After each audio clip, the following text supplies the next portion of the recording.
Ok, vamos lá. 22 horas aqui em Londres, né? 18 horas do horário do Brasil. Vamos fazer a abertura dessa nova sessão nossa. A gente está tentando fazer a cada semana, toda terça-feira, nesse mesmo horário, discutir algum tema interessante na nossa área de sonografia obstétrica, medicina fetal, mas estamos abertos também a discutir outros temas relacionados à ultrassonografia e a diagnóstico por imagem. Semana passada a gente não fez, porque teve o webinar de Fabrício, né, da ISOOG, junto com a GE, então a gente não fez. E a semana que vem, com certeza, a gente vai fazer um outro. Para essa semana, eu convidei a doutora Valquíria Andrade. Ela é baiana, né, apesar de estar bastante tempo fora da Bahia. Isso já seria suficiente para apresentá-la, né, em alta conta.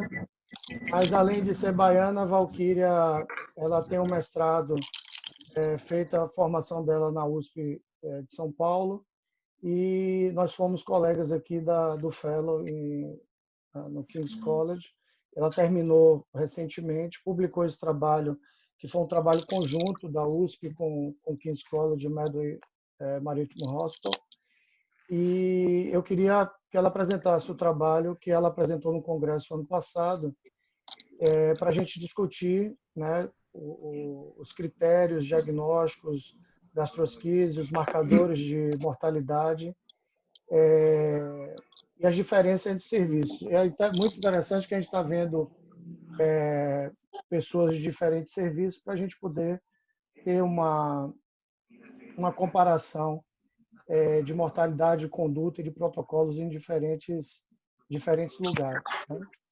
Eu vou bloquear o microfone de todo mundo, vou deixar só o de Valquíria aberto e depois, quando ela terminar de apresentar, a gente abre para as perguntas, tá bom? Então, eu vou...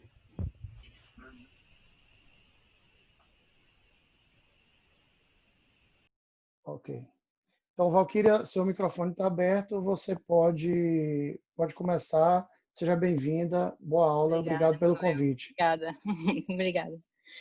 Então, hoje eu vou apresentar a minha aula na predição de gastrosquise complexa com o uso de métodos ultrassonográficos. Gastrosquise é definida como um defeito da parede abdominal adjacente à inserção do cordão umbilical, com a exteriorização das alças intestinais, que ficam livres em contato com o líquido amniótico. Sua incidência varia de 2 a 5 para cada 10.000 nascidos vivos. O diagnóstico se dá por ultrassom, normalmente no primeiro trimestre, em que a gente consegue visualizar a presença das alças intestinais livres flutuando no líquido amniótico.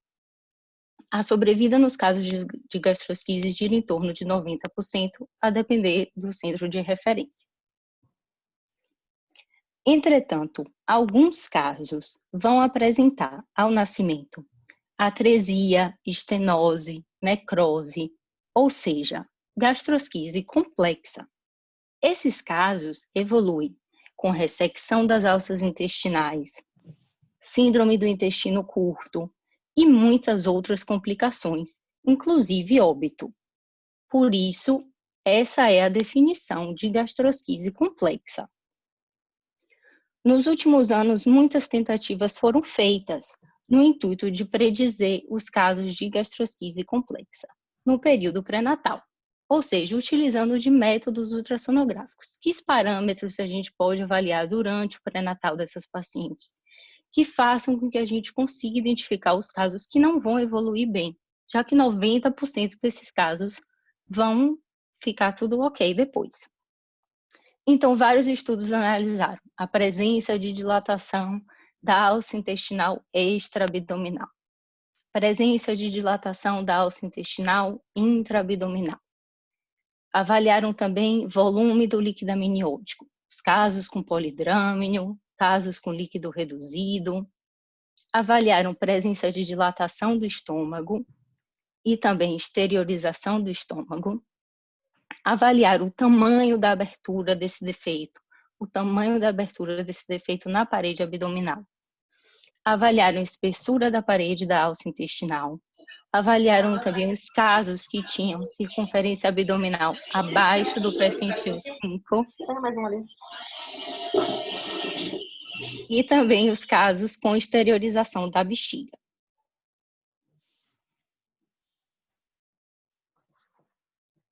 No entanto, o marcador que se mostrou melhor para prever os casos de gastrosquise complexa foi a dilatação da alça intestinal intraabdominal.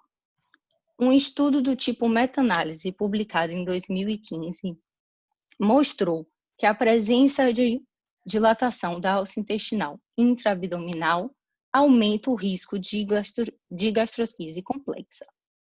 Entretanto, como todo estudo do tipo meta-análise, esse estudo sofre com a variação de cada estudo acrescentado. Como vocês podem ver na tabela, a definição de dilatação de alça intraabdominal variou de 6 milímetros até 19 milímetros. O período que eles realizaram os ultrassons variou de 19 semanas até 37 semanas de gestação. E com isso os resultados também variaram de detection rate e false positive rate. Ou seja, na prática, isso inviabiliza o uso do dado, porque a gente fica, tá, e agora eu vou fazer ultrassom com que idade gestacional? Eu vou usar que ponto de corte para a medida da alça? Eu uso 6, eu uso 10, eu uso 19? Quando que eu vou usar? Porque fala que aumenta, mas na prática, para a gente usar esse dado, fica difícil, né? Por isso, decidimos focar nas alças intraabdominais. Como o Manuel já falou, o estudo foi publicado no final do ano passado, no White Journal, e eu vou explicar mais sobre o trabalho. Foi um estudo retrospectivo, onde coletamos os casos de gastrosquise do Hospital das Clínicas da Faculdade de Medicina da Universidade de São Paulo, do King's College Hospital e do Medway Maritime Hospital aqui na Inglaterra. Foram coletados casos de 174 fetos com gastrosquise simples, nascidos vivos, onde a gente tinha a medida das alças intestinais intraabdominais no período do morfológico do segundo trimestre, ou seja, de 20 a 22 semanas, e no ultrassom realizado no início do terceiro trimestre, por volta de 30 e 32 semanas. Na nossa casuística, tivemos 39 casos de gastrosquise complexa e 135 de gastrosquise simples. Na distribuição dos dados, encontramos que no período de 20 a 22 semanas, o melhor ponto de corte foi de 7 milímetros e de 30 a 32 semanas, o melhor ponto de corte encontrado para prever os casos de gastrosquise complexa foi de 14 milímetros. Conclusão. Podemos prever os casos de gastrosquise complexa com a medida da dilatação da alça intraabdominal, usando diferentes pontos de corte em diferentes períodos da gestação. No ultrassom morfológico do segundo trimestre, devemos usar a medida de 7 milímetros, encontrando um detection rate de 61%, com um false positive rate de 6%. E no período de 30 a 32 semanas, devemos usar como ponto de corte 14 milímetros, que nos dá um detection rate parecido, 65%, e um false positive rate também de 6%. Ou seja, como isso vai ajudar a gente a aconselhar essas pacientes? A gente pode falar que se a medida está abaixo do ponto de corte, ou seja, abaixo de 7, abaixo de 14, o risco dessa paciente, do feto, ter uma gastrosquise complexa no final, cai para metade, porque gira por volta de 20% no geral de fetos com gastrosquise, e esse risco vai ser reduzido para 10%. E se a medida for maior ou igual aos pontos de corte de 7 e 14, esse risco vai aumentar em média 3 vezes. O que isso muda no nosso aconselhamento? Aqui na Inglaterra, onde a interrupção da gestação é uma opção, cabe à paciente decidir. E no Brasil, que a gente sabe que não é uma opção, ajuda a gente no sentido de orientar não só os pais, a paciente e a família, mas também a nossa equipe, informar a cirurgia pediátrica que provavelmente esse caso vai precisar de ressecção de alça, vai ter maior tempo de internação, maior tempo em nutrição parenteral, todos os poréns que a gastrosquise complexa traz. Lembrando que não há indicação de resolução precoce desses casos. Então, não é porque a gente encontrou uma dilatação de alça intraabdominal, vamos correr para fazer cesárea, vamos resolver esse caso, porque não há comprovação científica de que a antecipação do parto nesses casos vai melhorar a comorbidade desses fetos. O intuito é apenas de informar e preparar a equipe e os pais para os casos que não vão evoluir tão bem como a maioria, porque a maioria desses casos, seus 90%, vão fazer a cirurgia, depois de um mês, vai para casa e tudo bem. Mas esses 20% que vão ter esses tipos de complicação, é bom que a gente saiba a priori, tanto para informar os pais quanto a nossa equipe. Basicamente é isso. Obrigada. Aqui eu botei uma foto de tipo como medir. Só não esquecer porque a alça é um tubo. Então só de parede a parede. Nunca medi assim, mas sempre perpendicular à parede da alça. Ok. Eu tenho algumas perguntas aqui, mas eu vou abrir para as pessoas comentarem e perguntarem. Uhum. Tem bastante gente, né, que trabalha com gastrosquise, já publicou trabalhos e tem uma experiência grande aí com gastrosquise. Eu queria chamar a Célia primeiro, que é a cirurgiã pediátrica lá da Bahia, e Célia já trabalha já com gastrosquise no Brasil já há bastante tempo. Eu queria que ela comentasse em relação ao trabalho e também falasse da experiência aí na Bahia em relação a esses casos simples, complexos, a questão de mortalidade. A mortalidade da casuística de Valquíria girou em torno de 10%, não foi, Valquíria? Na verdade, a gente não olhou mortalidade, a gente olhou predição de gastrosquise complexa. Até porque a mortalidade, comparar os casos do Brasil com os casos daqui da Inglaterra, não seria justo, porque é muito diferente da nossa. A mortalidade aqui chega a quase zero.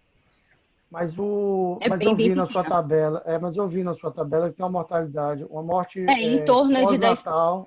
Pós-natal, que você tem pouquíssimos casos de morte na gastrosquise simples, mas alguns casos de morte na gastrosquise complexa, e somando, não chegou a 10%, né? Virou em torno aí de 7%, 8%.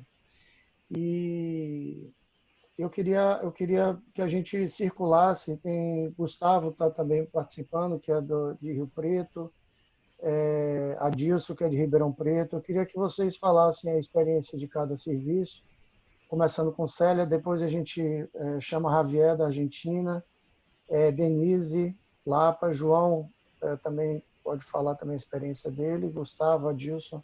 Vamos começar por Célia.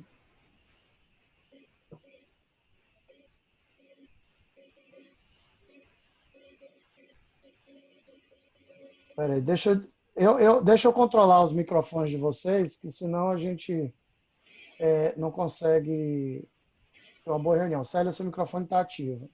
Uhum. Boa noite, parabéns, Valquíria, pelo trabalho. Obrigada, Manuel, pelo convite. Tá? Você falou uma coisa que é muito importante, realmente. A realidade fora da nossa realidade realmente faz um impacto enorme na evolução dessas crianças. É muito difícil a gente realmente, como eu diria, medir a complicação, a mortalidade e a morbidade desses pacientes com gastrosquise complexa. Muitas vezes a gente fica assim desesperado e os pacientes nos agraciam com uma evolução maravilhosa. Outras vezes a gente opera um bebê com as alças ótimas e a gente infelizmente se depara com evolução que não é boa, né? Gastrosquise ainda é uma incógnita. A gente cada dia tem estudado mais, mas ainda tem muita coisa a ser esclarecida.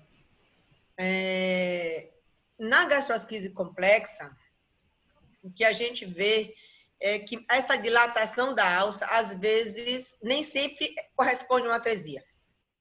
E nós tivemos 2 casos recentes aqui na maternidade.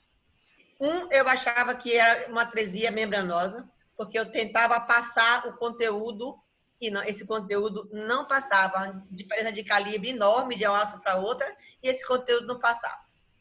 Por isso que a gente costuma fazer, é incubar tudo no abdômen e reoperar 2 semanas, 3 semanas depois, quando essa alça tem uma outra característica. Quando nós abrimos, na 3ª semana, ela ainda mantinha quadro obstrutivo, nós abrimos. Ela não tinha atresia. O que aconteceu foi que ela tinha um espessamento muito grande da parede, uma angulação nesse ponto, e não era trésico. Então, não tinha mais atresia, ela só tinha aderência e uma rotação que dificultava o trânsito. Resolvido isso se resolveu. E a outra que a gente também acha, esse eu não vi nem continuidade, como vi no primeiro. Eu disse, não, aqui com certeza é atrésio, não vejo solução de continuidade um com o outro. Na 3ª semana, a gente programou para operar, a criança evacuou. E essa criança demos alta ontem, depois de 30 dias. Deu uma evolução de 30 dias, uma crise bastante complexa. Então, o que dificulta a nossa evolução é realmente a condição de tratar, é a tecnologia e o conhecimento da equipe que lida em prevenir a infecção pela presença prolongada do paciente dentro da unidade de terapia intensiva, pela translocação bacteriana dessas alças que ficam em estase. Então, isso é quem faz a diferença, a meu ver, nesses pacientes com gastrosquise complexa. Muitos deles, mesmo com gastrosquises complexas, podem ter resultados favoráveis? Podem sim. Entendeu? Isso depende muito da condição de cada serviço. É isso. Parabéns, Pia Valquíria, mais uma vez. Valeu. Obrigadão, Célia, pelos comentários. Dr. Javier. Deixa eu abrir o microfone. Buenas noches. Gracias por cederme la palabra. Quiero saludar a Denise, que es una gran amiga, Celia, y felicitar a Valquíria por la presentación. Yo estoy de acuerdo con ella, que la dilatación intraabdominal empeora el pronóstico, pero eso tiene una explicación, porque no es mágico. Justamente las imágenes que ella colocó son imágenes paradigmáticas de mucha dilatación. Es más, ella asegura que tenían atresias intestinales. Lo importante es ver por qué se produce esa dilatación. Esa dilatación tiene que ver con un orificio más pequeño. Seguramente, como ella pudo recolectar en forma retrospectiva todas estas imágenes, podría, si lo desea, corroborar el tamaño del defecto y van a ver que el problema está en el tamaño del defecto. Por eso yo le doy mucha importancia al tamaño del defecto y lo relaciono con eso. A la extrusión de la vejiga no me preocupa, ni me preocupa la extrusión del estómago. La extrusión de la vejiga, de todas las veces que tuve extrusión de vejiga, la única vez que tuve un feto que hubo que interrumpir el embarazo antes fue porque entre un control y otro, una semana después, había hecho un oligoamnios casi un anidramnios. Entonces interrumpimos el embarazo, porque estaba programado para un similexit, y fue muy interesante darnos cuenta que tenía la vejiga de tal manera que estaba valvulada hacia afuera. Estaba como atascada la vejiga, y entonces tenía como si fuera una válvula de uretra posterior, pero era una nena justamente. Tenía la vejiga volvulada de tal manera que cuando la introduje hizo un montón de pis, y entonces yo puedo entender que la vejiga extruida es peligrosa cuando genera obstrucción de la salida de orina. A mí me pone contento cuando veo el estómago afuera, porque bueno, es un defecto más grande, es más fácil para reducir.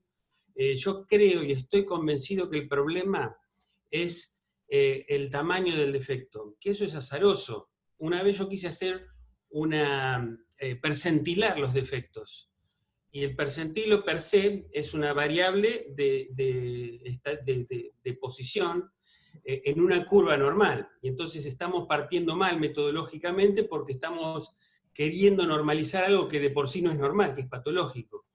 Sin embargo, uno podría hacer una relación. Por eso, hace ya unos cuantos años que estamos, desde el 2009, que estamos trabajando con lo que se llama el índice de reductibilidad. Y en realidad no lo usamos. Obviamente, si vemos esas fotos que mostró Walkiria, ya sabemos que tiene una atresia intestinal, y nos olvidamos del índice de reductibilidad. No le vamos a hacer un parto ni a las 40 semanas, ni lo vamos a sacar antes tampoco. No vamos a darle mucha vamos a agregar prematurez a un paciente que ya viene disminuido biológicamente con su gastrosquisis y con su atresia intestinal. Pero es obvio que para nosotros ese índice de reductibilidad nos indica si vamos a poder reducirlo o no vamos a poder reducirlo a ese intestino en el momento del parto, y sin anestesia general. Muchas veces nuestro índice de reductibilidad es para eso, no es para otra cosa.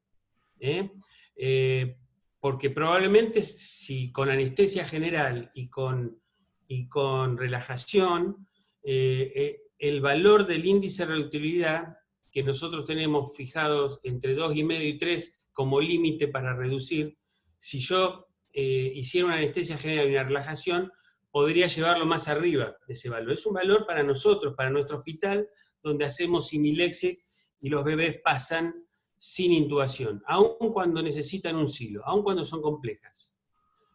Hacemos Similexe, ponemos un silo, por ejemplo, esas fotos que mostró Walkiria son de atresia intestinal, y bueno, tratamos de hacer una vista rápida, a ver dónde está la atresia, a ver si se puede corregir en el momento o no.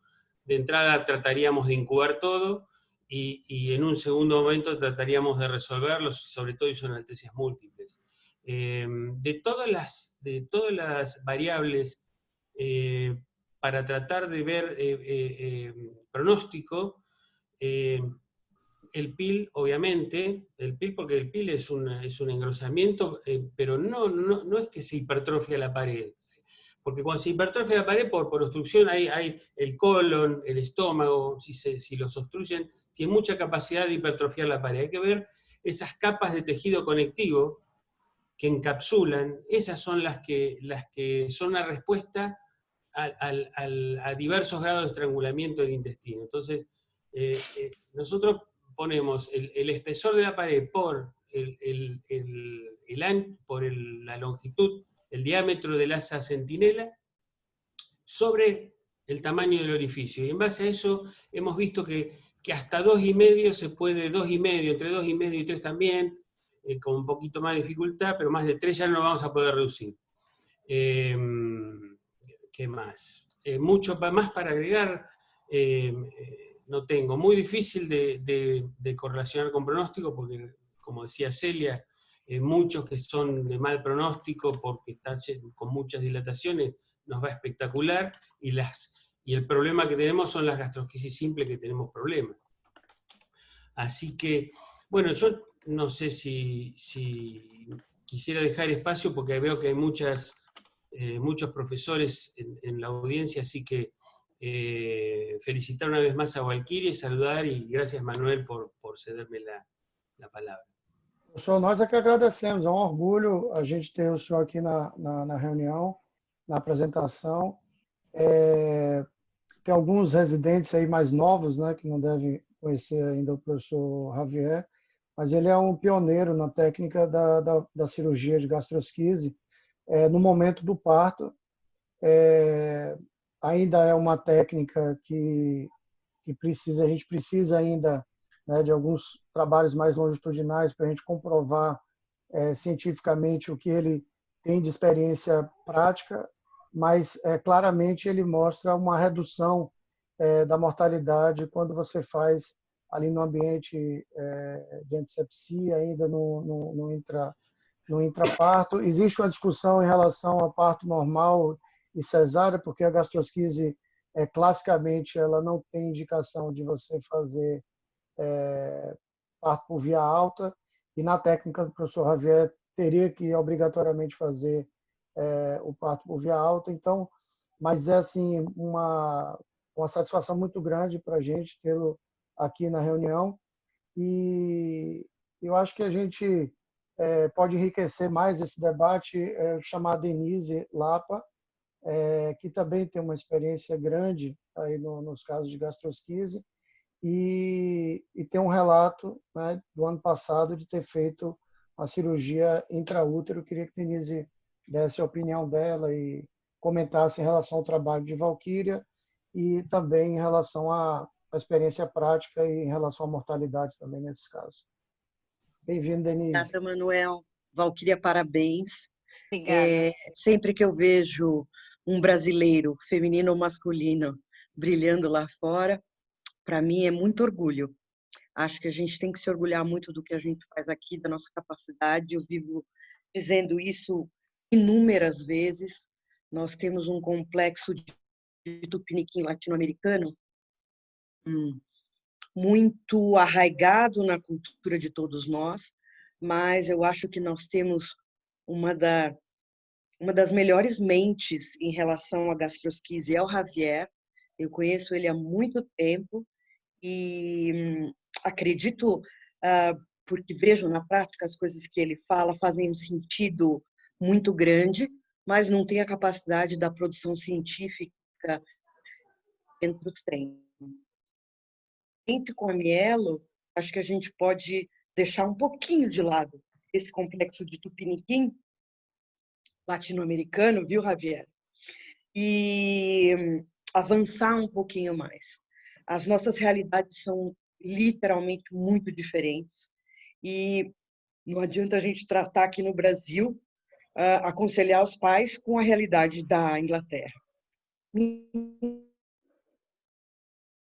O Denise travou um pouquinho seu vídeo. Conhecer meio longe, mas já ouvi muito falar de você.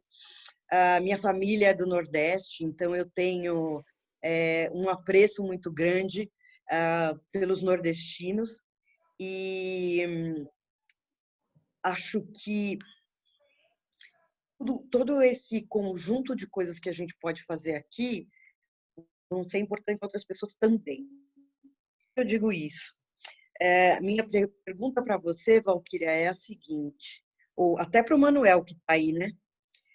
Qual é o aconselhamento em Londres para qualquer paciente com gastrosquise? Porque o seu trabalho foi retrospectivo, certo? Então, vocês não tinham nenhum nível de corte. Mas qual é o aconselhamento hoje em dia para qualquer paciente que chega antes desse estudo?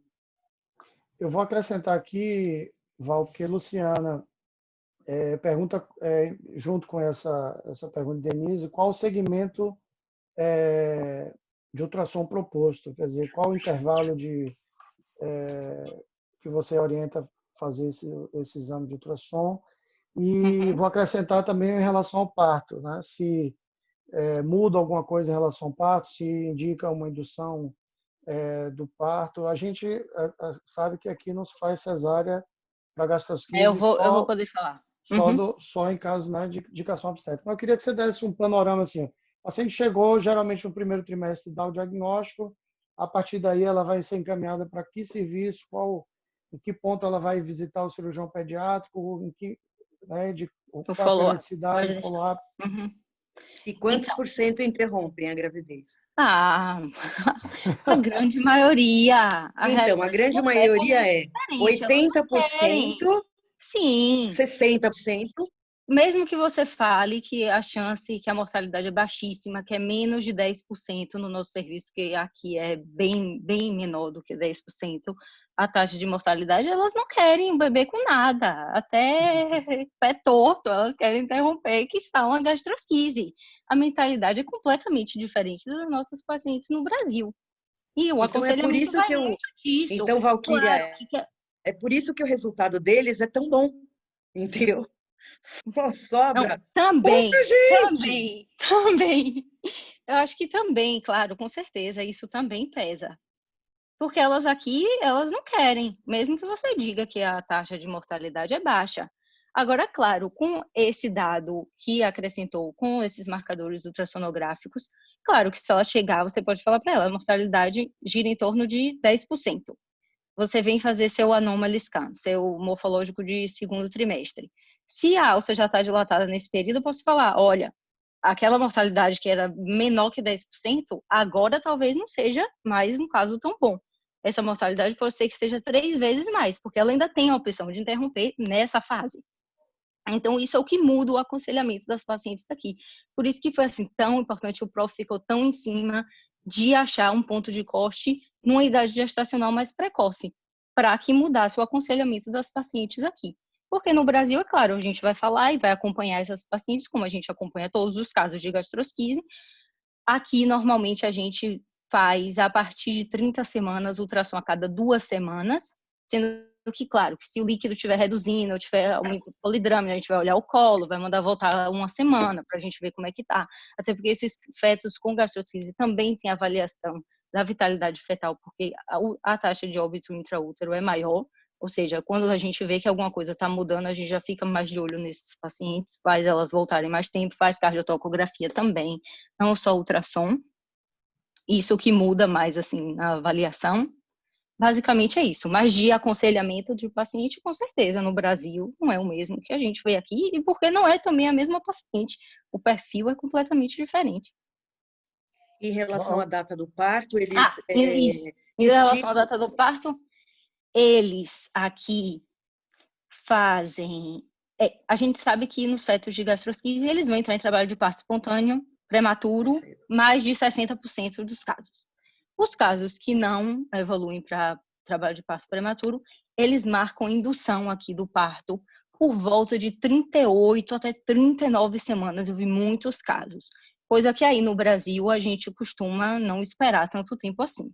No HC, pelo menos nos anos que eu estava lá, cesárea letiva agendada no termo. Não esperava por conta dessa alta taxa de óbito intraútero. Mas aqui elas não fazem cesárea, é indução, parto vaginal. Elas não fazem fechamento imediato também. Essas crianças vão receber silo de silicone, vão para a UTI neonatal e eles abordam essas alças normalmente no dia seguinte ou a cada 2 dias. E claro, esses casos que tem dilatação, que tem estenose, eles vão reabordar e operar. E aí vai o follow-up de cada paciente. É curioso também que a cirurgia pediátrica, a doutora Célia falou, é interessante discutir isso também, que aqui eles têm um sistema de home care muito melhor, ou seja, pacientes que estão em nutrição parenteral vão para casa, não ficam no hospital, correndo o risco de pegar uma infecção, uma sepse e morrer. Ou seja, essas crianças mesmo em nutrição parenteral têm alta para casa, em home care. Eu vi 2 casos de transplante de múltiplas vísceras, de fígado e alça aqui, e essas crianças hoje já têm 8 anos, 10 anos. Ou seja, o tratamento difere bastante. Então, assim, olhar só para a mortalidade, acho que não cabe, porque a realidade é completamente diferente. Basicamente é isso. Maravilha. Gustavo está aí? Gustavo Henrique? Rio Preto? Cadê Gustavo? Não apareceu. O Adilson já mandou uma mensagem aqui, ele está no celular, disse que não tem como Posso participar. aproveitar e fazer mais uma pergunta, Manuel? Claro. Espera 2 segundos, Denise, rapidinho, que tem um monte de gente aqui mandando algumas questões e e perguntas. Dr. Juan Carlos, do México, quer comentar alguma coisa? Cirurgião pediátrico também. Então, uma reunião internacional aí, vai da Argentina ao México, Londres, um monte de gente participando. O Júlio, doutor Júlio, ele comenta sobre a questão do diagnóstico pré-natal, que apesar que Valquíria mostrou os dados dela, 100% dos casos foram diagnosticados no período pré-natal, mas a gente tem outros artigos que mostram que talvez esse seja o fator mais importante na diferenciação da mortalidade, né, dos casos. Então, é uma realidade nossa no Brasil, das pacientes não terem o diagnóstico pré-natal, nascerem em uma unidade sem estrutura e serem encaminhadas. Eu lembro muito que João comentou comigo uma vez que ele tem essas fotos aí, não sei se ele consegue no computador dele agora mostrar, mas ele pegou as alças enroladas no jornal e quando ele tirou o jornal, a impressão do jornal estava gravada na alça intestinal. Estava escrito na alça intestinal a notícia do dia que foi feito o parto. Então, numa situação dessa, não dá para a gente comparar. Mortalidade, a gente fez um levantamento, fiz levantamento com Célia, a gente chegou a uma mortalidade de 30% lá na Bahia, né, de todos os casos gastrosquises, inclusive foi um fator até que a gente ficou com vergonha de publicar, falando de uma forma muito, muito sincera. Então, o doutor Júlio, ele lembra aí que realmente o treinamento dos ultrassonografistas para esse diagnóstico pré-natal, que aqui na Inglaterra é de 100%, a nossa realidade não é tão grande assim. Dr. Lucas Trigo, pós-graduando da Fundação de Medicina Fetal de Barcelona, ele pergunta sobre a espessura da parede. Pergunta para a Valquíria em relação à espessura da parede. E aí eu vou acrescentar, né, que o Dr. Javier ele orienta a gente a fazer a medida da dilatação da alça, medida da alça sentinela, né, com a medida da parede da alça e a medida da abertura. Eu confesso que a medida da abertura eu acho bem difícil da gente ser tão preciso, né? Mas eu queria saber a opinião de Valquíria em relação a esses outros marcadores ultrassonográficos, em relação ao diagnóstico pré-natal versus diagnóstico pós-natal, se faz diferença nascer um serviço de referência. E aí eu queria acrescentar um outro dado, que se você comparar, por exemplo, mortalidade nos Estados Unidos e no Canadá, o Canadá é em torno de 6%, nos Estados Unidos, ao contrário, nos Estados Unidos é em torno de 6% e o Canadá é em torno de 3%. E um dos questionamentos é que no Canadá eles centralizaram esses casos em poucos serviços, poucos hospitais, e você faz uma equipe extremamente especializada para essa conduta. E é o que a gente vê aqui também, né? Os casos de Medway, por exemplo, a gente encaminha para o King's e nasce tudo, todos no King's, e aí você faz tem uma casuística. Se nasce 3 aqui, 3 ali, já tá bom. Fiz um compilado aqui de várias discussões. Gregório também fala sobre a diferença entre as mortalidades, 8% nas complexas, 3,7% nas simples. Greg, se você quiser participar aí, abre seu microfone e a gente participa. Val, com você. Então, começando a falar sobre espessura da alça, os estudos que já tinham sido publicados usando como ponto de corte 3 milímetros, e um estudo que eu também publiquei antes com a casuística do Hospital das Clínicas, olhando todos os marcadores ultrassonográficos, tentando correlacionar com morbidade e com mortalidade. A gente não encontrou nenhuma relação, foi uma casuística de 186 casos, e está publicado no Fetal Diagnosis and Therapy. E a gente não encontrou associação da espessura da alça com e mortalidade. E tem trabalhos prévios também que não encontraram. Então, até onde eu sei, não. Mas não sei se alguém tem mais alguma coisa a acrescentar ou que já tem encontrado algum resultado diferente. Isso de encaminhar para a equipe especializada, com certeza faz toda a diferença. Se é uma equipe de cirurgia pediátrica que está acostumada a lidar com ressecção de alça, com caso de gastrosquise, essas crianças têm uma maior chance. Esse aqui é o X da questão desse dado da dilatação da alça intraabdominal para o Brasil, basicamente. É orientar os pais, mas e informar muito mais a gente, como equipe, hospitalar de entrar em contato com a cirurgia pediátrica para no dia ter um cirurgião mais experiente, porque a gente sabe que esses casos são os que têm maior chance de complicar. Denise, queria perguntar em relação ao percentual de interrupção da gestação nesses casos diagnosticados no primeiro trimestre. Você tem? Aí eu não sei isso, não. Quanto interrompe. Mas com certeza interrompe muito. Porque mas naquele trabalho que você mostrou de Argyro, ela demonstra que 100% dos casos foram diagnosticados no primeiro trimestre. Não, 100% diagnosticados no primeiro trimestre. E no primeiro trimestre a gente não tem tanta informação para falar para o paciente, né? A gente vai falar que menos de 10%, que a mortalidade é menor que 10%, e que a maioria dos casos vai bem. Mas, claro, vai passar por uma cirurgia, tempo médio de internação é de 1 mês, tem todos esses poréns, né? Que você conhece as pacientes aqui, muitas delas não querem. João Eugênio Dias foi citado aqui, tem direito a se defender. Boa noite, Manuel e Valquíria, parabenizar. Eu soube que Valquíria é baiana, que é até prima de uma grande cirurgiã pediátrica, colega nossa, a doutora Ariane Sampaio. Sim. Ariane Sampaio, eu adorei a notícia. Eu vou contar uma historiazinha bem rápida sobre gastrosquise. Impactou muito na minha vida profissional de cirurgião pediátrico. Eu comecei a fazer residência na década de 90 e foi quando estava sendo lançado o trabalho de Dr. Bianchi. Não sei se Valquíria e Manuel tiveram chance de conhecer a história de Dr. Bianchi e Dixon, que são daí da Inglaterra, do Hospital de Manchester.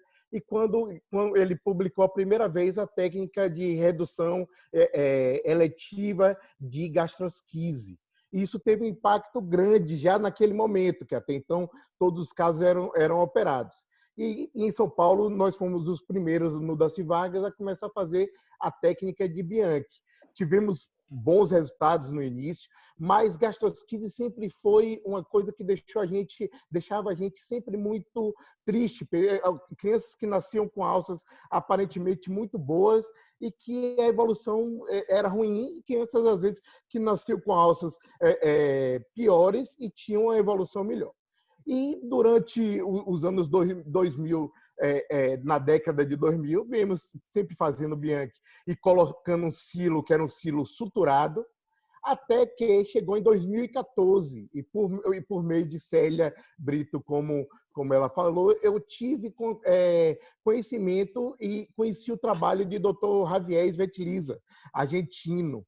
E a gente já tinha uma casuística muito grande de gastrosquise. Aqui no terceiro mundo, a gente tem uma casuística muito grande. Eu brinco aqui com o pessoal, a gente está em época de pandemia, mas a gente tem uma epidemia de gastrosquise. Cada vez a gente vê nascendo mais, por vários motivos que aqui não vem agora. E conversando com Célia, após uma reunião, após o conhecimento dela com Javier, ela me passou algumas coisas que para mim tiveram muito significado.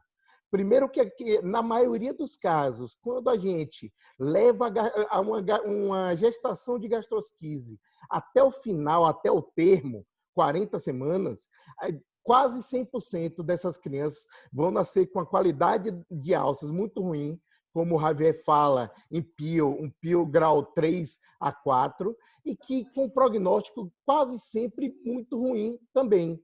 E na minha visão de cirurgião, quando a gente tinha casos prematuros, mesmo que não fosse ainda indução, um parto programado, que nasciam prematuro, quase sempre as alças nasciam numa condição melhor.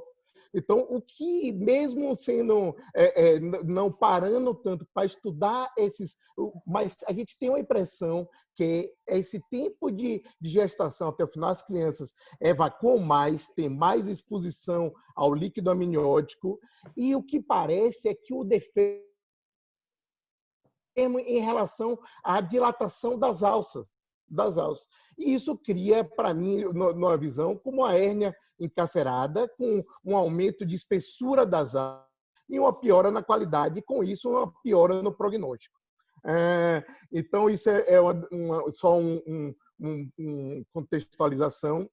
Do trabalho de Valquíria, só não entendi uma coisa. Se a gente vê que a alça pior é a alça sentinela, que fica fora da cavidade abdominal do bebê, me parece que ela falou que que o que faz diferença do tamanho da alça intraabdominal. Isso, para mim, para que trato gastrosquise muito frequente, para mim é um pouco incoerente. Mas eu acho que o índice do Javier, eu sempre comento com Célia bastante, eu acho que a gente precisava ter um estudo mais aprofundado. A gente tem uma dificuldade dos ultrassonografistas em manter uma qualidade de medida formal, que a gente tenha isso bem documentado, que isso seja passado para todos. Nem todos medem igual, a gente vê alguns que tentam medir algumas medidas aberrantes, como um índice de redutibilidade de 5, índice de redutibilidade de 0,1, que isso não corresponde à prática. Mas eu sou apaixonado por gastrosquise, eu acho que só a gente está discutindo isso aqui, esse fórum, como foi falado, internacional, de Londres, México, Argentina e Brasil, é maravilhoso. Parabéns, Valquíria, vamos ver se quando você voltar para a Bahia, a gente se conhece. Sim. Com certeza, João. Obrigado pela participação. João é um parceiraço aí junto com Célia, no Roberto Santos e outros hospitais públicos, né? À frente na maternidade nova. Então, é gente que está aí no SUS, na batalha, na linha de frente, né, João? E não arreda o pé. Com certeza. Vamos lá, Célia. Célia queria fazer algum comentário, levantou o dedo. Eu tenho uma pergunta aqui, Célia mandou, em casos de gastrosquise complexa. Célia está perguntando para Javier. Tem casos de gastrosquise complexa que indica a interrupção, o índice de redutibilidade estiver crescendo, né, se existe uma situação que a gente precisa antecipar o parto. Era essa questão, Célia, que você tinha mandado por escrito? Também. Deixa eu deixar mais claro. Por exemplo, eu tenho um paciente que eu já sei que ele tem uma alça distendida, que há a possibilidade de uma gastrosquise complexa. E eu estou acompanhando esse bebê. E durante esse acompanhamento, essas alças começam a aumentar muito, ou a gente percebe que a parede está mais espessada, porque assim, a gente tenta não adiantar o parto num paciente com gastrosquise complexa, porque a gente sabe que, na maioria das vezes, a gente não vai beneficiá-lo. A gente vai ter um prematuro com mais complicação. Mas algum dado pode indicar esse parto mais precoce, por volta das 36, 37 semanas? Essa é a minha pergunta. Agora, a minha colocação, quando o João falou da medida do índice de redutibilidade, realmente é um pouco difícil da gente ter essa uniformidade entre os ultrassonografistas.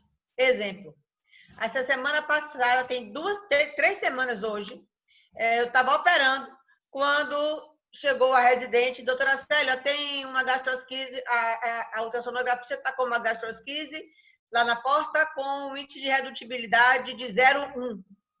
Não, diga a ela que meça de novo, por gentileza, porque o índice de redutibilidade de 0,1, a meu ver, não está correto.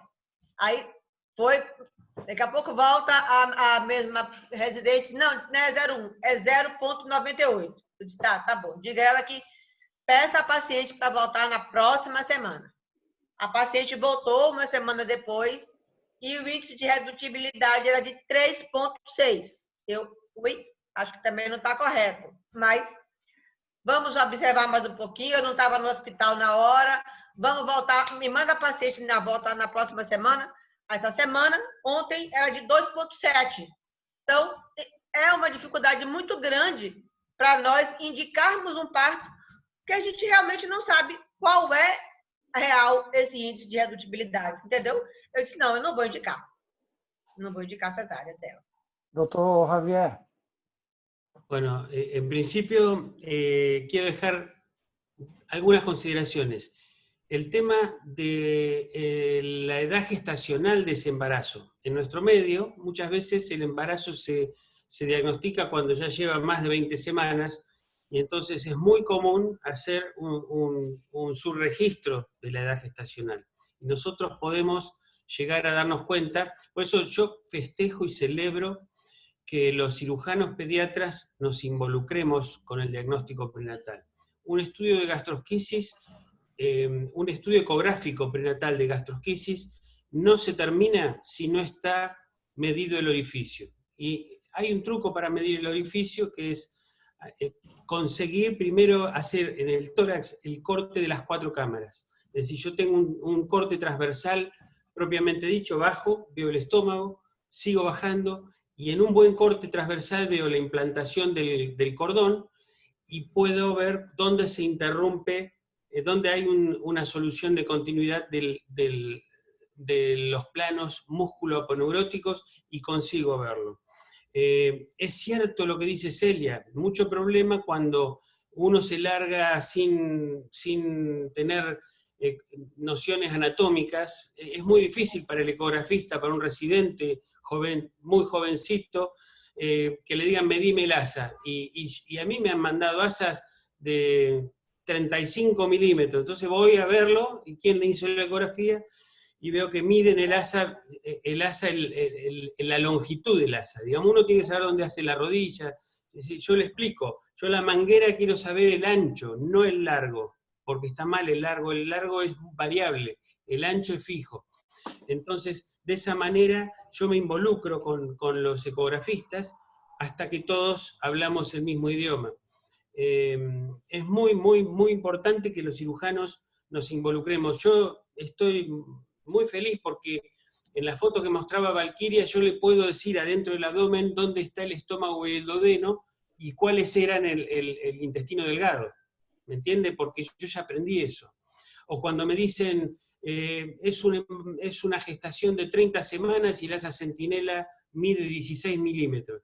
Ya sé que no es de 30 semanas o no mide 16 milímetros. Exactamente. Me involucré tanto y vi tanto. Y la otra consideración es que hago el seguimiento a partir de las 30 semanas, sí o sí, cada semana. Por lo menos cada una semana. Idealmente cada 5 días. ¿Cuándo interrumpimos el embarazo? Obviamente, nunca pasamos las 37 semanas. Por cuestiones operativas propias de nuestro hospital, no porque no se pueda. Una cosa que tenemos mucho en cuenta es que en el nosotros tenemos un asesoramiento prenatal, tenemos un consultorio de medicina fetal en mi hospital. Entonces estas mujeres saben que cualquier evento, y uno de los que le damos mucha importancia es si el feto deja de moverse igual como se mueve siempre, o se mueve más, o si hay un cambio brusco en la percepción del movimiento que tiene la madre. La madre tiene el teléfono celular de todo el equipo que la va a atender. Ahí nos llama, y ahí la citamos a la guardia, y le hacemos un monitoreo, le hacemos una ecografía, estamos muy pendientes de eso. Después tratamos de no pasar de las 36, 37 semanas, si no tenemos una cuestión muy grave. El índice de reductividad, yo no estoy indicando con el índice de reductividad interrumpir antes, salvo que haya un cambio brusco. Alguien lo mencionó por ahí, Celia, Manuel, o Valquiria, o Denise, o Joao, no recuerdo quién, un cambio brusco, es decir, que de pronto aparece un PIL importante y cambia el líquido amniótico, en fin. No indico, salvo esas excepciones de cambios bruscos, no se indica. Se indica la interrupción entre las 36 y 37 semanas, y con el índice de reductividad, yo le voy a hacer un Similex ya sabiendo si le voy a poder reducir todo, o si el gesto se termina colocando el silo. ¿Me entiende? Y otra cosa, no tengo problemas para cualquiera de ustedes en que me compartan las imágenes del asa centinela, de la medida del orificio. El espesor, es muy fácil de medir el espesor, aunque hay un truco, que no hay que medir el espesor del colon o del estómago, que siempre es más espeso, porque uno mide todo, y uno está midiendo el músculo, que tiene más músculo el colon sigmoides o el estómago que el delgado, siempre. Entonces hay algunos trucos, pero yo me ofrezco a que me compartan las imágenes y que les dé mi opinión, no porque vaya a tener, me voy a equivocar seguramente, pero créame que fui muy obsesivo y estuve en casi todas las ecografías de casi todos mis pacientes.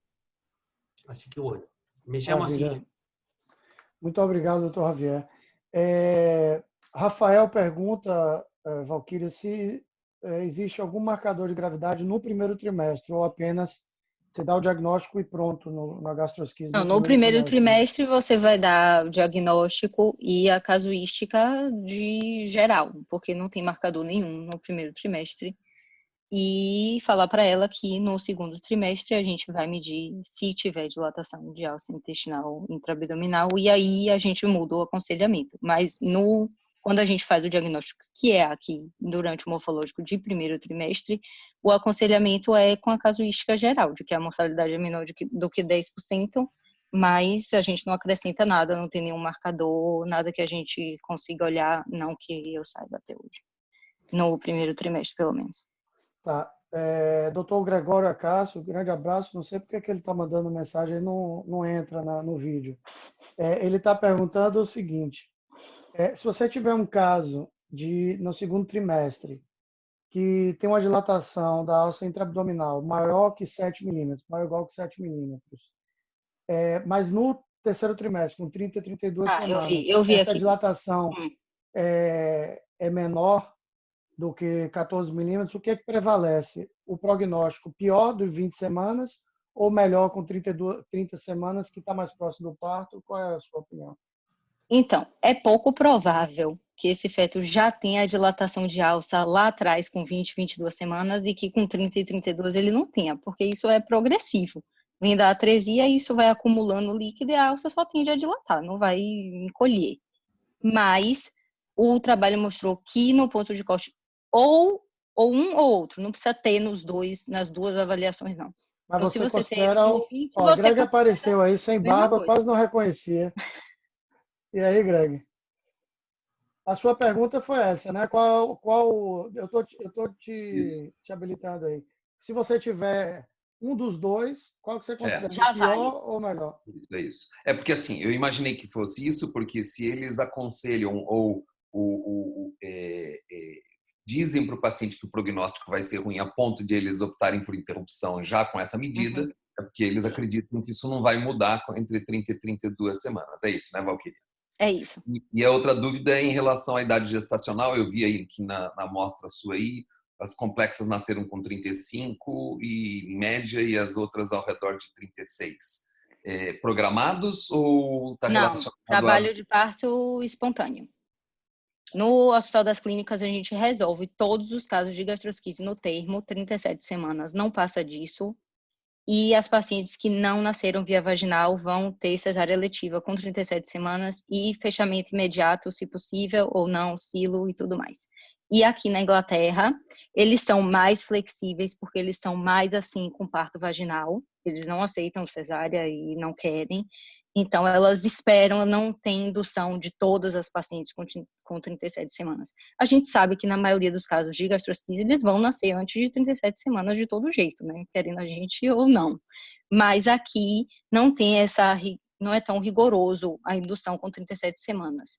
Na maioria dos casos, sim, 37 a 38 semanas, a gente agenda a indução do parto vaginal, essas crianças nascem, recebem estilo de silicone e vão ser reabordadas no dia seguinte ou depois de 2 dias, e nos casos que não vai conseguir fechar, e aí depende de cada caso. E os casos complexos seus, 1/3 deles evoluíram com síndrome de intestino curto. Intestino curto. Isso. Grande, né? Sim. Parabéns pelo trabalho, Valquíria. Obrigada. Gente, obrigado, Greg. Tem uma pergunta aqui, a doutora Vanessa, que é lá da Bahia, trabalha com a gente, foi nossa residente, mas eu acho que já foi respondido, né, Vanessa, sobre se aparecimento de ascite ou velocidade de dilatação das alças e tem indicação de antecipação do parto. O doutor Javier já respondeu que só se tiver realmente alguma coisa muito drástica, assim, e a opinião de Valquíria também, que pela conduta aqui na Inglaterra e na USP, não teria uma Não mudança tem indicação de resolução. Não tem indicação de programação. parto. Maravilha. Eu queria fazer agora um exercício aqui para ver se a gente conseguia ter uma visão geral do que acontece no Brasil, se as pessoas aceitarem, né, a provocação, de cada um dar um depoimento mais ou menos do que acontece em relação a duas coisas, basicamente, né? Em relação ao diagnóstico pré-natal, né, que é aquilo que o Dr. Júlio provocou, o Gustavo está conectando aí. Diagnóstico pré-natal, qual é a realidade aí de Brasília, com o Evaldo, que está nos assistindo também, Reison, em Goiânia, Ana Luísa e Cristine, lá em Manaus, Fábio Moraes, de Palmas, Tocantins, quer dizer, e quem quiser participar também. Será que essa realidade que eu descrevo é porque a Bahia é muito ruim ou nos outros lugares também é do mesmo jeito? Vamos começar aqui o giro com Gustavo em Rio Preto. Gustavo, sua realidade aí é muito melhor do que a nossa, ou o pessoal também está precisando treinar mais o diagnóstico do ultrassom no gastrosquise? Espera aí que eu vou habilitar seu microfone aqui agora. Está com algum problema aqui, Ivan. Isso. Aí, agora. Boa noite, Tudo Gustavo. bom, Manuel? Como você tá? Boa Prazer, noite, meu. cara. Tudo bem? Tudo bem. Você me perdoa, eu entrei tem exatos 30 segundos, eu acabei me atrasando. Tá. Eu não. Eu estou peço gravando, desculpa. depois eu te mando a gravação de toda a apresentação. E que a gente apresentou foi o Beleza. trabalho de Valquíria, que você já conhece, que ela mostrou a casuística Conheço. do marcador da dilatação da alça intraabdominal, que foi publicado na Ultrasound Obstetric and Gynecology, uma compilação de 174 casos entre o Hospital das Clínicas da USP, o King's College e o Medway Hospital. E a minha pergunta para você é como é que está a realidade aí em Rio Preto em relação ao diagnóstico pré-natal, em relação ao parto, se esses casos estão nascendo em unidades referenciadas, e em relação à mortalidade pós-natal, se é mais próximo de 3%, mais perto da Inglaterra, ou de 20%, 30% mais perto da Bahia, com o jornal cobrindo o intestino. Qual é a sua realidade? Entre 3 e 30, você está onde? Nós estamos falando de qualquer tipo de gastrosquise? Ou nós estamos falando só A das gente falou mais das complexas, né? Claro que Aham. a gente, no trabalho de Valquíria, está com 18% de mortalidade nas complexas, e essa mortalidade principalmente no Brasil, né? na USP.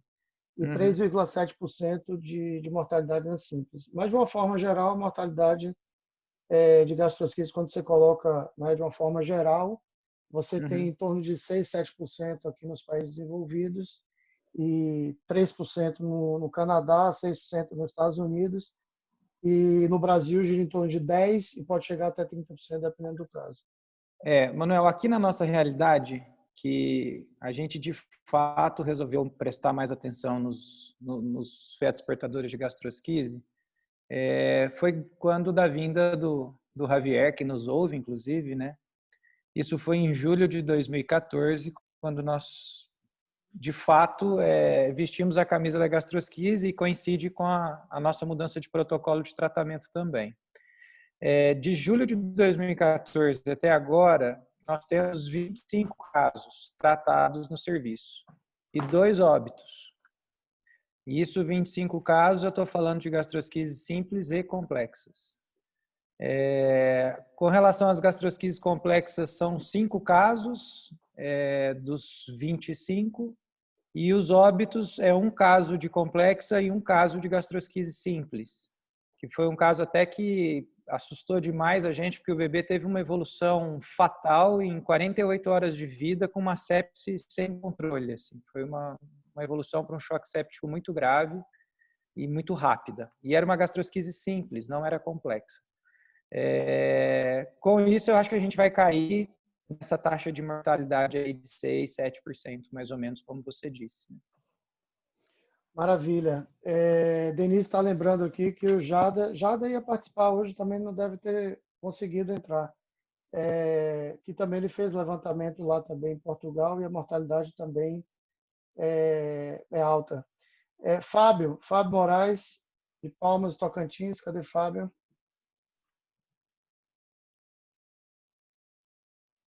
Evaldo, se prepara aí também. Daqui a pouco eu vou te chamar de Brasília. Reison, de Goiânia. Eu queria, assim, se vocês me permitem, meu áudio ainda está ativo? Tá. Eu gostaria de até agradecer a Valquíria pela participação e queria levantar uma pergunta para ela, até para trazer a realidade do Quipros. O que tem me assustado um pouco quando a gente mergulha, né, de cabeça nesses casos, são aqueles casos que eles são simples no pré-natal, a gente não tem suspeita de complexidade alguma, e olha que no nosso protocolo a gente faz 2 ressonâncias nesses bebês antes do parto, com uma radiologista bem treinada, a tese de doutorado dela é em defeito de parede, e a gente vê alguns bebês que nascem com diagnóstico de gastrosquise simples. No parto, você tem um aspecto de gastrosquise simples, a grande maioria deles tratados com fechamento primário imediato, mas eles têm um comportamento de gastrosquise complexa. Eles são desabsortivos. Apesar de não terem intestino curto, eles não absorvem. Existem algumas teorias de trabalhos que eu já consegui ver sobre a ganglionose, né, desses intestinos e tal, mas eu gostaria de saber, na visão de vocês, porque eu acho que esses são os casos que efetivamente preocupam, né, de você enxergá-los como uma gastrosquise simples, um prognóstico mais favorável, e de repente você tem uma evolução bem ruim no pós-natal. Eu vou até citar um exemplo do último caso que nasceu, foi um caso até referenciado pelo Marcelo de Goiânia, que a mãe é médica, uma família toda de médicos, uma gastrosquise simples, desde o início simples, tratado com ESIT, e o bebê está internado até hoje, 3 meses e meio após, porque ele não desmama de NPP.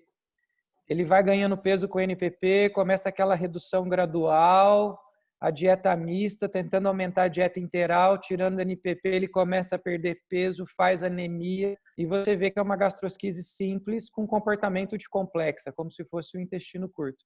Então, queria ouvir aí o que a Valquíria teria para ver se de repente existe alguma experiência nesse sentido.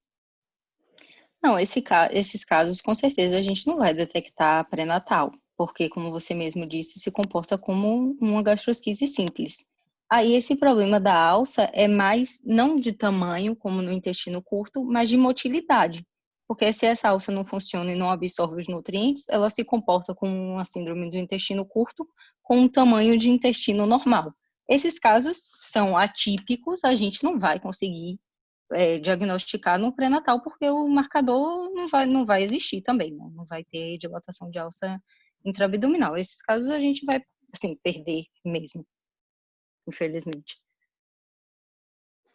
Maravilha. Obrigado, Gustavo. Obrigado, Valquíria. Carolina Ribeiro, do Rio. Ela pergunta também em relação à dilatação de alça e antecipação do parto, mas eu queria, Carol, que você desse uma visão. Carol foi residente aqui, foi fellow também no Kings, e hoje está no Rio de Janeiro, está com a clínica no Rio. Cadê você, Carol? Deixa eu habilitar aqui o microfone de Carol. Acho que ela estava na clínica trabalhando. Se ela não estiver disponível, Evaldo está disponível? O que você quer comigo, rapaz? Rapaz, eu quero ver sua cara bonita. Cadê? Você botou aí, ó, agora sim. Rapaz, o coronavírus adora uma barba, bicho. O Greg já tirou, você precisa tirar também. Rapaz, ela tá ralinha, entendeu? Tá assim, ó, só a cosquinha. Se o vírus bater, bater o vírus, ele escorrega, né? O vírus na Paraíba tá difícil, só chupando rapadura, tá afastando o vírus. Pessoal, Evaldo, parabéns. Então, já que você falou da Paraíba, então fala aí. Qual é a situação na Paraíba e qual é a situação em Brasília? A gastrosquise, você tem notícia? a Paraíba, você sabe que eu estou muito tempo longe, né? Mas assim, eu falo da realidade do Brasil. No Brasil, você sabe muito bem que nós temos duas medicinas, né? Uma que é a nível do King's College, né? São centros de referência com profissionais capacitados, e uma que a imensa maioria da população está completamente desassistida na mão de profissionais que são completamente desabilitados. Então, geralmente, são esses casos que vão chegar com diagnóstico tardio, com uma falta de padronização por completo de acompanhamento, e são esses casos que vão estourar lá na ponta, lá na linha de frente, né?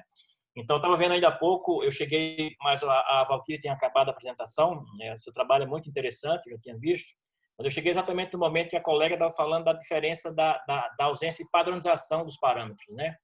Então, isso tem uma implicação muito grande, porque é aquela história do ouvir o galo cantar, eu vou tentar executar. Isso tem uma repercussão muito grande em relação ao resultado da gastrosquise, que é uma patologia que quem conhece gastrosquise tem muito medo dela, né? O Gustavo colocou ainda há pouco aqueles casos que a gente acha que é simples e no pós-natal dá aquela confusão toda e você não tem parâmetro para avaliar um prognóstico seguro, né? E às vezes surpreende muito. Então é uma patologia que particularmente eu tenho muito receio da gastrosquise. É uma patologia que a gente respeita muito a gastrosquise. Eu acho que muito da falha diagnóstica, Manel, é isso, ou seja, é a questão do treinamento dos ecografistas. Hoje a gente lida com a realidade da medicina, pelo menos para a classe C, D e E, expostos a clínicas populares, com uma qualificação muito baixa de exames e, consequentemente, diagnósticos muito imprecisos, né? Então, mais ou menos, está nessa realidade que a gente tem. O índice de mortalidade aqui em Brasília, o pessoal aqui tem uma referência interessante, que é o Hospital do Materno Infantil, que a Daniele trabalha com o Marcelo, o grupo da cirurgia pediátrica é bem experiente. Eu acho que deve estar entre complexos e simples, mais ou menos entre 10% e 15%, mais ou menos é isso aí. Tá? 10 a 15%, mas é uma patologia com muito medo. 10 a 15% no serviço público. Serviço público. Serviço público. Tá ótimo. Ave Maria. Bom demais. Fábio, acho que ele não está mais na reunião. Alguém quer comentar alguma coisa? A gente já está avançando aqui para 1h10 de reunião. A gente tinha prometido 1 hora de reunião. Eu acho que a discussão foi extremamente rica, interessante. Eu queria deixar em aberto, se alguém quiser comentar alguma coisa, só habilitar o microfone e entrar. Queria convidar vocês, né, para toda terça-feira ficar atento aos temas. A gente vai tentar ter uma variação grande. Estou evitando, né, puxar tema de coronavírus, que ninguém mais aguenta falar de um bicho desse tamanhozinho aqui. A gente só fala nisso, só pensa nisso, vai dormir pensando nisso. Vamos falar de gastrosquise, vamos falar de outras coisas, vamos mudar um pouco. Mas também, por outro lado, esse vírus deu essa possibilidade da gente ter esses momentos virtuais. Tem anos que eu queria convidar a Javier para ir para Salvador para a gente fazer um evento. Tinha comentado com Célia, falei com o Denise também para a gente fazer uma reunião da rede fetal para discutir, e a gente sempre protelando e nunca dava certo. Aí veio com o coronavírus, com esse negócio do virtual, e a gente conseguiu hoje, sem muita programação, porque a gente tinha mandado o convite, mas eu nem sabia que o Dr. Javier tinha essa disponibilidade de participar, e foi maravilhoso. Tá vendo, Valquíria, seu trabalho, conseguindo juntar gente aí do mundo inteiro, e muito pode bom. Ficar orgulhosa, pode ficar bastante orgulhosa. E Valquíria, ela é assim, né, toda miudinha, magrinha, carinha de boazinha, mas isso aí, meu amigo, é aquela baiana retada. Né? Os Felo Júnior que chegava aqui, eu vou estar com Valquíria? Não, eu não quero ficar com Valquíria, não. A bicha Manuel. A bicha é retada, tem uma língua afiadíssima, né? Tem que trabalhar direito, né, Manuel? Tem que trabalhar direito. Senão... Eu fui júnior dela, quando eu cheguei, ela já estava aqui, ó. Eu falei, Val, e aí me ensina aí onde é que as cobras dormem aqui. Ela foi me ensinando. Eu estou sobrevivendo, né, Val? Tá, joia. Obrigadão. Se você quiser fazer algumas considerações finais, Denise também a última, eu tenho uma pergunta sobre déficit de desenvolvimento neuropsicomotor nessas crianças, no segmento de longo prazo. Tem 3 trabalhos grandes que saíram nos últimos 2 anos falando sobre retardo de desenvolvimento neurológico dessas crianças já em idade escolar. Eles usam isso no aconselhamento aí? Não. Não. Existe estatística do King's? Porque as estatísticas são dos países nórdicos, Suécia... Então, não tem, porque eles perdem o follow-up. Os únicos que a gente vê até são esses aí, que tiveram transplante ou que estão dependentes de nutrição parenteral. Aí o follow-up deles é todo. No King's você tem acesso aos prontuários e a tudo mais. Mas os pacientes que vão de alta, esses de gastrosquise simples, a gente tem follow-up dessas crianças no King's, não. Sim, se eles têm algum problema de desenvolvimento lá na frente, não. A gente não tem follow-up. Sabe que esse é o próximo trabalho para você, né? Tratar essas crianças e fazer isso. Pois é. Existem 3 casuísticas muito... Sim, eu vi. Acho que até apresentaram em um dos congressos aí do Prof. Um desses trabalhos. Eu lembro, assim. Interessante. Célia. Finalizando, que eu vou entrar numa outra live aqui da maternidade agora, sobre acesso venoso, e eu queria agradecer a você, tá? A presença de estar aqui, a oportunidade. Foi muito bom conhecer a Denise, que eu não conhecia, só de nome. E, Gustavo, repare bem, esses casos aparecem. Nosso segundo símil, perfeito, tudo pré-programado, tudo bonitinho, 34 semanas. Eu não sei, nem esqueço o nome, o RN de Caroline. Não teve jeito desse intestino funcionar, por nada. Acabamos perdendo esse bebê para infecção, porque quando eles demoram muito tempo em unidades que a gente não tem uma qualidade de assistência top A, como fora do Brasil, né? A gente acaba perdendo eles não pela patologia. O que complica a gastrosquise e as nossas perdas, muitas vezes, é a infecção da linha venosa. É por isso que eu estou nessa live agora de noite, essa batalha aqui, que desde que eu cheguei em Salvador, que eu batalho com acesso venoso. Então, eu queria agradecer e realmente acho que é uma outra coisa, outro trabalho que a gente precisa fazer, só que é muito difícil, porque a gente não tem como ficar biopsiando essas crianças, né? Eu não vou levar mais um dano a esse intestino. Então, eu só poderia fazer isso nos pacientes que vão a óbito. Isso aí é um outro problema, que a gente não tem essa estrutura, que eu não estou no hospital escola, né? Para ter essa anatomia patológica pós-morte, para que a gente pudesse levantar isso. Mas eu acho que quem tiver, eu acho que vale a pena pesquisar isso aí, porque realmente eu acho que é um dos segredos da evolução da gastrosquise. Eu queria aproveitar também, Valquíria, aí no King's vocês têm um protocolo de tratamento com antecipação eletiva de parto para os casos de gastrosquise?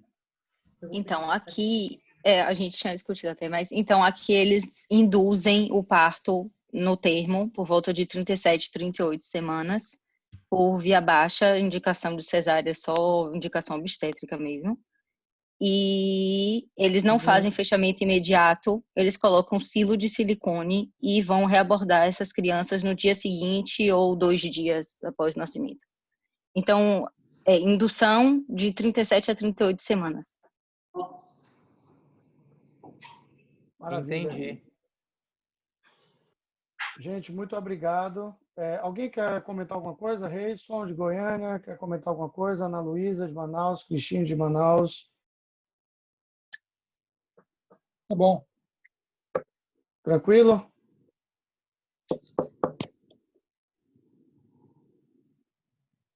Seu microfone está aberto aí, Reison, se você quiser falar. Está tentando falar? Está aberto. Só parabenizar.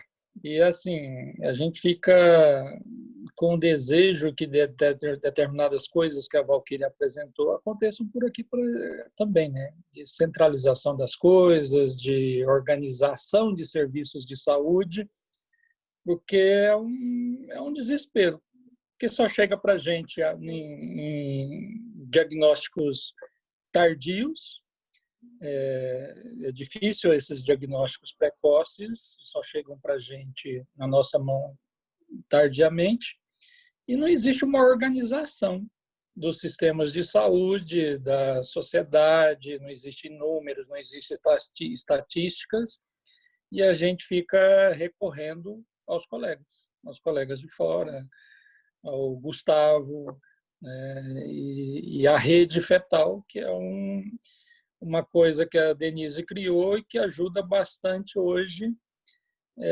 nesse sentido de criar alguma organização nessa bagunça toda de falta de... que é o que a gente está assistindo hoje com o coronavírus. Não era para falar de coronavírus, mas é o que a gente está assistindo hoje no coronavírus. É assim, é cada um querendo aparecer mais do que o outro e não existe uma sistematização dos sistemas de saúde para a gente conduzir da melhor forma possível esses casos que já são complexos por si só. Então, assim, parabéns, Valquíria, muito obrigado, prazer em conhecê-la. Prazer. E parabéns, Manuel, por essas oportunidades que você está proporcionando com esses encontros virtuais, e que não fiquem só virtuais, que logo a gente possa fazer isso presencialmente, porque é muito bom sentir o calor e a alegria de vocês, e principalmente dessa turma retada da Bahia. Obrigado. Maravilha, gente. Olha, muito obrigado. Vamos encerrar a reunião. Queria agradecer mais uma vez a participação de todo mundo e principalmente a disponibilidade de Valquíria de apresentar o trabalho dela. E foi muito bom rever os grandes amigos aí do Brasil todo. Valeu, gente. Obrigado. Obrigado, Rafa, pelo apoio técnico aí. Rafa é coordenador acadêmico da Calip, é membro também da Rede Fetal e responsável aí também por esses encontros. Valeu, gente. Um abração. Obrigadão. Tchau, Manuel. Um abraço. Tchau, abraço. Tchau. Abraço a todos, abraço a Viera aí também.